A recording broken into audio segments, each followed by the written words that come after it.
other breaking updates, the US Embassy has now issued an advisory to the ones who are left stranded, and this advisory states the security situation throughout Ukraine continues to remain unpredictable, and for those who are attempting to depart, where conditions at each border can also change very quickly and wait times can increase without warning. Samiksha, many advisories that have already been issued.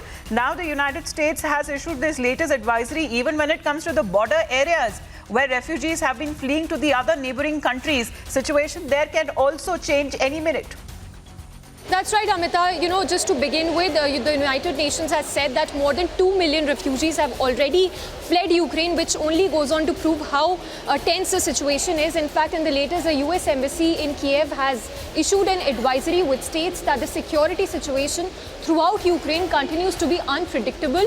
For those attempting to depart, conditions at each border can change very quickly and wait times can increase without warning. Find specific information on entering neighboring countries.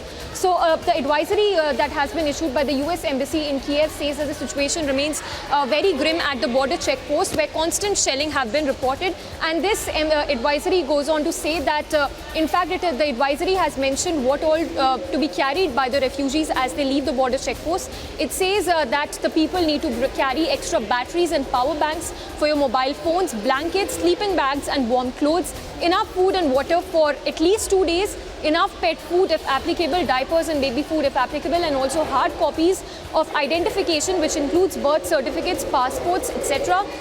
Book lodging prior to arrival if possible, as many hotels near the borders are already booked. Now remember, what we've seen in the past few days is that people who've been arriving at the EU nations, they have been running helter-skelter for shelter, but they have not been able to get the shelter at the earliest, which is why the latest advisory now coming in by the US Embassy in Kyiv that says that the people need to carry all the essentials when they reach at border checkposts. In the border areas, currently the situation is developing every minute and it could deteriorate further, especially when it comes to those people. There is the refugee crisis seems to be growing there as many of those citizens are attempting to flee the country to other neighboring countries. For the moment, Samiksha, thank you.